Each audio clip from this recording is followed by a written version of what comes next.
আসসালামু আলাইকুম। অপরাধী ভালোবাসা গল্পের ৫০ নম্বর পর্ব। চলুন গল্প শুরু করা যাক।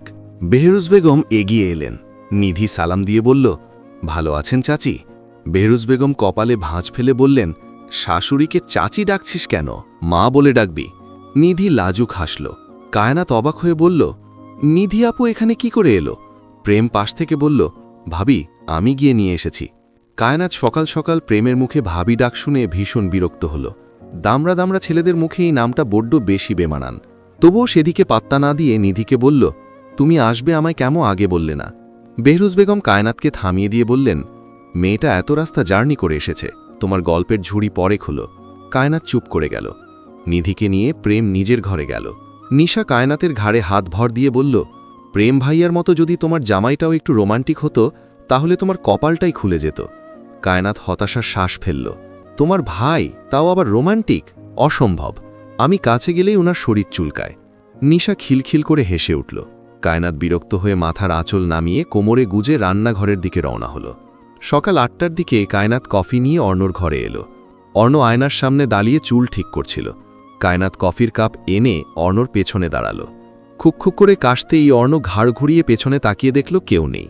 ভ্রু কুচকে এলো তার। কায়নাত বলল, নিচে তাকান, খাটাসের মতো লম্বা হলে তো আমাকে চোখে পড়বেই না। অর্ণ ঘুরে দাঁড়ালো। লিলিপুটের মতো কিশোরী বউকে দেখে যেন নিজেই হতভম্ব হয়ে গেল। বাচ্চা একটা মেয়ে।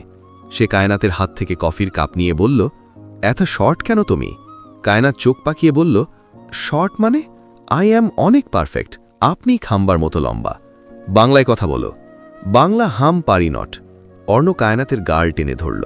কায়নাত নাক মুখ কুচকে বলল, ওরে ওরে, গাল ছাড়ুন আমার, আপনার তো অভ্যাস খারাপ দেখছি। অর্ণ কায়নাতের গাল ছেড়ে দিয়ে বলল, বাংলা পারো না আবার হিন্দি ইংলিশ বলতে এসেছ, ইডিয়েট একটা। কায়নাত দাঁত কটমট করে বলল, আপনি ইডিয়েট, আপনার বউ ইডিয়েট, আপনার। কায়নাতের মুখের কথা কেড়ে নিয়ে অর্ণ বলল, রাইট, আমার বউ ইডিয়েট। অর্ণ এগিয়ে গিয়ে সোফায় বসল। কায়নাত খানিকক্ষণ সেখানে দাঁড়িয়ে রইল নিজের মতো করে। একটু আগে সে কি বলেছে সেটা ভেবেই বেচারি ভ্যাবাচাক্কা খেয়েছে। আস্তাগফিরুল্লাহ, আমি নিজেকে ইডিয়েট বানিয়ে ফেললাম। অর্ণ সোফায় হেলান দিয়ে কফি খেতে খেতে বলল, এবার বুঝলেন? কায়নাত ২ হাত কোমরে রেখে গম্ভীর ভঙ্গিতে দাঁড়িয়ে বলল, বুঝলাম। এখন থেকে আপনাকে বলবো গ্রেট খাটাস। কি? হ্যাঁ, খাটাস। সারাদিন শুধু গম্ভীর হয়ে থাকেন আর রাগ ঝাড়েন। আমি আবার ভুলে গিয়ে ভাবি আপনাকে মানুষ। অর্ণ কফির কাপ টি টেবিলে রেখে ধীরে ধীরে উঠে দাঁড়াল। কায়নাতের বুক কেঁপে উঠল। চোখ বড় করে বলল, আরে আচ্ছা আচ্ছা, মজা করছিলাম। অর্ণ তার দিকে এগিয়ে এলো। কায়নাত আঁচল মুখে চেপে এক পা পিছিয়ে গেল। এবার আবার কি করবেন? গাল টানবেন নাকি তুলে আছাড় মারবেন? অর্ণ একেবারে সামনে এসে থেমে গেল। আপনি সত্যিই খুব ছোট। ছোট মানে?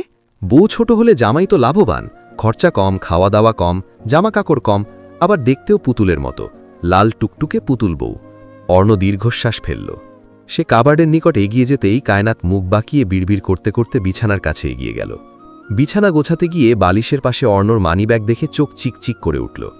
ঘাড় ঘুরিয়ে অর্ণর দিকে তাকিয়ে দেখল অর্ণ কাবার্ডে কিছু খুঁজতে ব্যস্ত। সে ঠোঁট কামড়ে মানিব্যাগ জায়গা মতো রেখে দিল।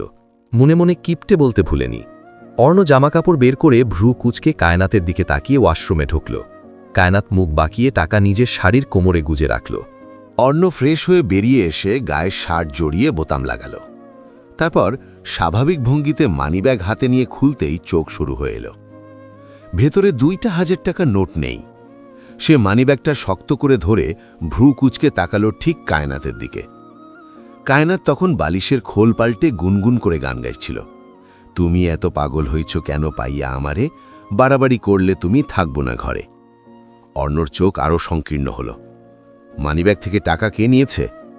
কায়নাত পিছু ঘুরে শাড়ির আঁচল কোমরে গুজে আশ্চর্য হয়ে বলল, আরে সত্যি টাকা নেই? আজব কাণ্ড। অর্ণ সন্দিহান চোখে মানিব্যাগ ঝুলিয়ে বলল, প্রশ্ন হচ্ছে এখান থেকে টাকা কে নিয়েছে? আমি কিন্তু জানি না, সত্যি কসম, আপনার মানিব্যাগ থেকে 2000 টাকা কে নিয়েছে আমি জানিই না। আমি বলেছি শুধু টাকা নেই, আর তুমি নিজেই বললে 2000 টাকা নেই। তুমি জানলে কিভাবে 2000 টাকাই মিসিং হয়েছে? কায়নাত চোর ধরা পড়ার মতো আমতা আমতা শুরু করল। ইয়া আল্লাহ, মুখ ফসকে বেরিয়ে গেল। অর্ণ ধীরে ধীরে তার দিকে এগিয়ে এলো। মুখ ফসকানোর জন্য আগে মুখ ভরতে হয়, মানে তুমিই নিয়েছ। না মানে নিলেই বা কি হয়েছে, বউ যদি জামাইয়ের মানিব্যাগ থেকে 2টা টাকাও নিতে না পারে তবে বউ হওয়ার মানেটা কি? আমি তো আপনার সবকিছু ভাগাভাগি করি। অর্ণ চোখ ছোট করে তার দিকে তাকালো। সবকিছু ভাগাভাগি করো? কায়নাত গম্ভীর মুখে বলল, অবশ্যই। আপনার মা বাবা আমার মা বাবা, আপনার বাড়ি আমার বাড়ি, আপনার জামা আমার কাপড় শুকানোর দড়ি, আপনার বিছানা, সবকিছুই তো আমার। সেই হিসেবে দাঁড়ায় আপনার টাকা মানে আমারও টাকা। অর্ণ ধীরে ধীরে এগিয়ে এসে কায়নাতের কোমরের দিকে তাকালো।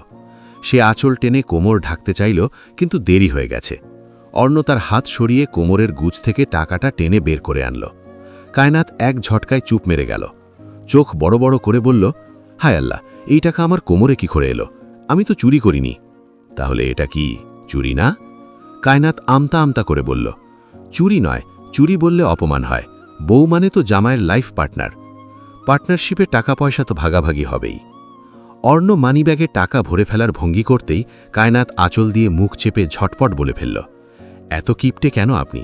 মাত্র তো 2000ই নিয়েছি। আপনার টাকা মানে তো আমার টাকা। আমি যদি এমনিই নিতে থাকো, একদিন দেখবে আমি ভিখারি হয়ে গেছি।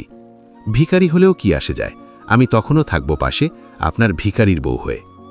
অর্ণ গভীর দৃষ্টি নিয়ে তাকিয়ে রইল। মানিব্যাগ থেকে একটা ক্রেডিট কার্ড কায়নাতের হাতে ধরিয়ে দিয়ে বলল, পাসওয়ার্ড হোয়াটসঅ্যাপে দিয়ে দেব। কার্ড দিয়েছি বলে ইচ্ছে মতো খরচ করবে না বেয়াদব মহিলা। মাঝে পেরিয়েছে বেশ কয়েক সপ্তাহ। যে যার জীবন নিয়ে ব্যস্ত। নিধি চৌধুরী বাড়ি এসে একদম গিন্নি হয়ে গেছে। নিশার বোর্ড পরীক্ষা শুরু হয়েছে 2 দিন আগে। আজকে তার পরীক্ষা আছে। আজকে বুধবার। সকালে নিধি শাশুড়ির সাথে হাতে হাতে কাজ করেছে। সাইমার শরীর ভালো না থাকায় সে আসছে না কয়েকদিন ধরেই। বেহরুজ বেগম ব্যস্ত হাতে সবকিছু এনে ডাইনিং টেবিলে রাখছেন। সবাই খেতে নিচে নেমেছে। কায়নাত ক্লান্ত শরীর নিয়ে চেয়ার টেনে বসল। নিধি শাড়ির আঁচলে হাত মুছে কায়নাতের কপালে হাত রেখে বলল, জ্বর তো নেই বুড়ি, আজ কলেজে যেতেই হবে? কায়নাত মাথা নাড়িয়ে বলল, আজ অনেক দিন মিস দিয়েছি আপু, আর দেয়া যাবে না। নিধি দীর্ঘশ্বাস ফেলে প্রেমের দিকে তাকালো। প্রেম ভ্রু কুচকে বউয়ের দিকে তাকিয়ে আছে। নিধি মুখ বাঁকিয়ে রান্নাঘরে গেল। অর্ণ তখন এসে কায়নাতের পাশে বসে কপালে হাত রেখে চাপা নিঃশ্বাস ফেলে।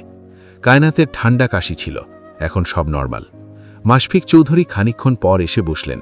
অর্ণর দিকে আর চোখে তাকিয়ে বললেন, তোমার ফ্লাইটের ডেট ঠিক হয়েছে জানাওনি কেন? কায়নাত ফট করে অর্ণের দিকে তাকালো।